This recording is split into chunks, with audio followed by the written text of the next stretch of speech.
Hey guys, we're gonna dive straight into Ellis's point of view from my new, well, it's not new, it's old, but from the fanfiction Left 4 Dead 3 that I wrote.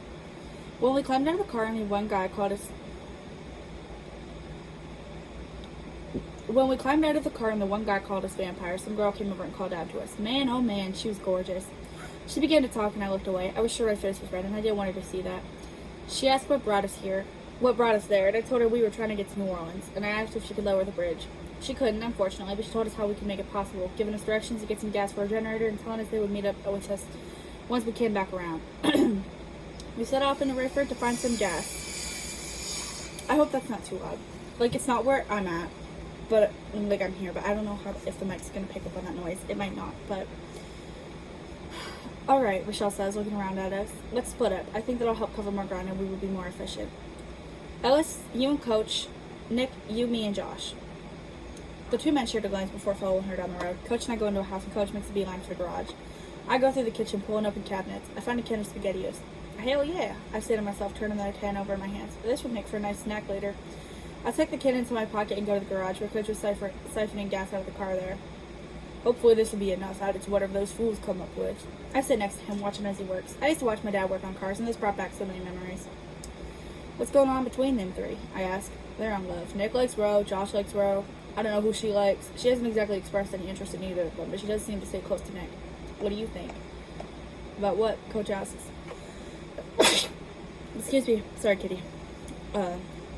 Well, Nick, would you want him marrying your daughter? Coach shrugs. She had a boyfriend beforehand that I didn't like. She don't listen, but I trust her. What do you think, though, Coach? Do you like him? He's okay. Kind of an asshole, but he's been through some tough shit. You can tell.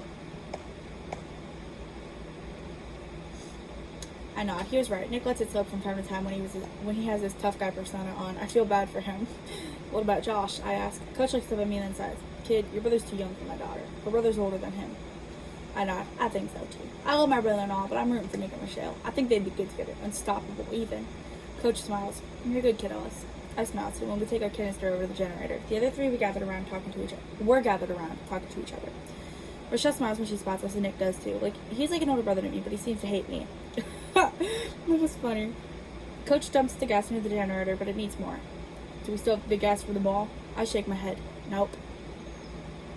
Oh, they took some. I was going to say, don't you need that to fuel your car? Damn it. We need more. Let's just go together. Okay? Coach asks, and we follow him to the town again. We check garages and Coach and Michelle root around one of the unsearched houses. A lot of these homes had been raided from when the apocalypse first broke out, especially for food and weapons. There wasn't anyone around, and nobody had died in their homes. I was surprised the gas was so hard to come by. I stand closer to Nick, and I look over at him. He didn't seem interested in anything right now. Hey, Nick, I think I love that girl. I want to marry her and go cross country. Nick looks down at me, and she smiles a little. Oh, Ellis. I mean, he. I think I said she. He. Nick smiled. Oh, Ellis, man, she's out of your league. Besides, you guys won't see each other ever again after this. I look at the ground. Maybe he's right.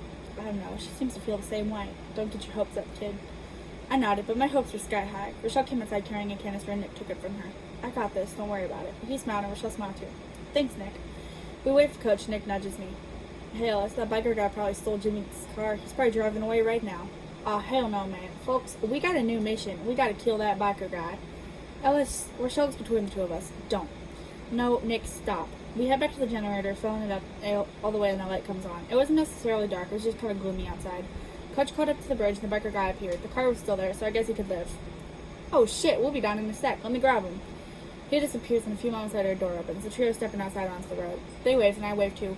Oh my God, Lewis! Rochelle ran over, hugging the young black man tightly. They were siblings? They didn't look the part. Oh, damn, Ellis. Okay. Tell us how you really feel. Oh, wow, you're okay. He hugs her tightly, too. Dad, you're okay, too? Damn, it's good to see you're fine and dandy. Coach hugs his son and I smile. I turn to the girl. She and the biker boy hadn't said their names yet. My name's Ellis. She smiled and she looked so pretty. I felt butterflies. I'm Zoe. It's nice to meet you. I'm glad you're okay. I smile. Zoe? I like that name. Zoe, Zoe, Zoe. I like saying that. She laughs, blushing and looking at the ground. I'm glad you find it pretty. I didn't know how to take that, so I looked over at the other guy. I'm Francis. We all introduced ourselves. Francis and Nick knew each other, but I didn't know how. Zoe seemed to reciprocate my feelings, but I didn't know what to do about that. I use that line a lot. I didn't know what to do about that.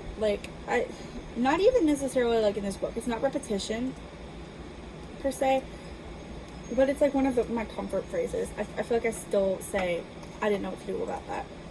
It's almost like I don't know what to write, so it's like filler words almost. It's getting darker. Are you sure you guys want to drive out of here this late? Zoe asks, and I look over at Nick. Not really. You can stay with us, Blue smiles. We have a little bit of room, and downstairs was secured a while ago. Come on in. We follow him, leaving the car in the middle of the road and help him walk the door again. We get a tour of the house, splitting the rooms up and deciding we'd stay downstairs. I sat on the couch. Nick and Rochelle were going to share a room, so were Josh and me. Coach was going to take the couch that was downstairs, and the other survivors were going to be upstairs in case we needed them. I wanted to share with Zoe, but they probably had a system worked out for them. I finally went to the room Josh and I would be sharing, and he looked over at me as we sat into the bed. You don't think they're doing anything, do you? He asks. What would they be doing? Ellis, Josh sighs. Sex. Do you think you're having sex with each other? Wouldn't we hear it? Not necessarily. Then probably not. Don't dwell on it. Besides, she's out of your range. What does that mean? She's closer to Nick's age than yours. Let her be. Give up. You'll find someone else. Josh mumbles and goes to sleep, and I lay awake for a while. Maybe I was out of line saying that. I know it hurt his feelings. Well, too bad. Josh needs to hear it. And if the creator of Josh is watching this, I'm sorry. Not sorry. It's too late to apologize, and it's true. He has to learn to leave her alone. I rolled over and watched him sleep for a while. I felt kind of bad. Maybe they were having sex, but what was wrong with that? I know ain't none of us have done anything in quite some time. Especially Mr. Josh. He might as well be a virgin. I eventually fell asleep, waking up the next morning to Josh shaking me. Ellis! What? I groaned, sitting up. What do you want? It's time to leave. Josh stands up and he leaves the room. I wonder if he went to bother Nick and Rochelle. Personally, I think them two were a better match than her and my brother. She's too old for him, even though she ain't really old. I got up and went outside, stopping outside Nick and Rochelle's door. Josh and I closed our door too. There's a thing called privacy, but I overheard a conversation. Rochelle wasn't in there. It was Nick and Josh. Look, dude, it's really none of your business what did or didn't happen last night, Nick was saying. She's my girlfriend, Josh protests. That's funny because her boyfriend broke up with her before the apocalypse, and he was definitely not named Josh. Dude, please, let me have her. You're old. I'm 35. I'm 25. Closer to her age than you.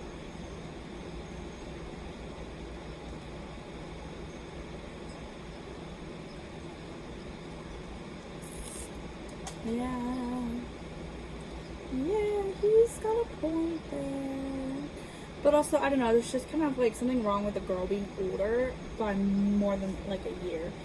Like, I've had one boyfriend was older than me by roughly a year, give or take. Like, month-wise. And then the other two were younger than me. I think the most was April, May, June, July, 4 months. So, a girl being older is pretty weird most of the time. Maybe so, but it'd be fucked up if you two got together. You know that, right? No, it wouldn't. Dude, stop harassing me. I'm not making any moves. I'm not forcing her into anything, and you shouldn't either. Your jealousy blinds you, dude. No, it doesn't. Look, just leave. If she wants you, you can have her. I'm not going to reject her just because you're jealous. Get it, girl?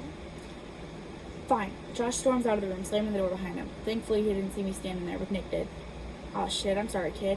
He looks down the hallway where Josh had gone and then back at me. I'm sorry. I shake my head, practically speechless.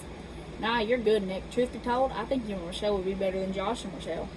Thanks, kid. He smiles. I'm really not trying to hurt your brother, but I don't think Rochelle likes him like that. He's so caught up in this fantasy that she likes him. He can't see that she's not interested. I know. We walked down the hallway together, joining up with the other survivors. We agreed to watch each other's backs as the bridge comes down, since we would be summoning the zombies with the noise. You know what? Francis has turned into us. If there are zombies, there's gotta be other shit out there too. Like werewolves, mummies, and vampires. Right, I exclaimed. God only knows what creatures walk this earth. Hell, even scientists say there's undiscovered shit out there. Exactly, Francis exclaims. Boys, Rochelle yells, raising an eyebrow. Are we going to lower this thing or not? Right, sorry. We start the generator, shooting the zombies at it summons as the bridge creaks while being lowered. Josh stands beside me, talking me through the gunfire. Did he tell you anything earlier? Oh my god, Josh, you are obsessed. No. About last night? No. They didn't have sex? I don't know, Josh. Ask Rochelle or something. I'm not getting into this. I shoot someone and I watch blood fly out the back of their head and their body collapse on the sidewalk. I feel like that would be a great part to be like, oh crap, I think I killed a survivor. That felt weird. Good thing it was from a distance. I don't think I could kill a man face to face. It would hurt too much, on the inside at least. Finally, the metal screeches and stops, and Coach calls the bridge is lowered. Josh runs to the car, and Coach turns to the other three as they finish killing the last few stragglers. Y'all want to come with us? They share a glance, and Zoe shakes her head. Sorry, we're better off on our own. Damn, it's okay. It was nice meeting you all. I pray for the best for you. Ditto, Zara replied, watching as we made it to our car and waving when we drove by. I wish she would come with us. I was gonna miss her. That's it for Ellis's point of view. Next week, which I might just upload these all at once because the playlist is viewable on my profile and it looks kind of stupid having all like deleted videos when in all reality they're just privated. But next week is Rochelle. Next video, I don't know. I'll figure something out. Thank you for watching. I hope to see you guys. Bye bye.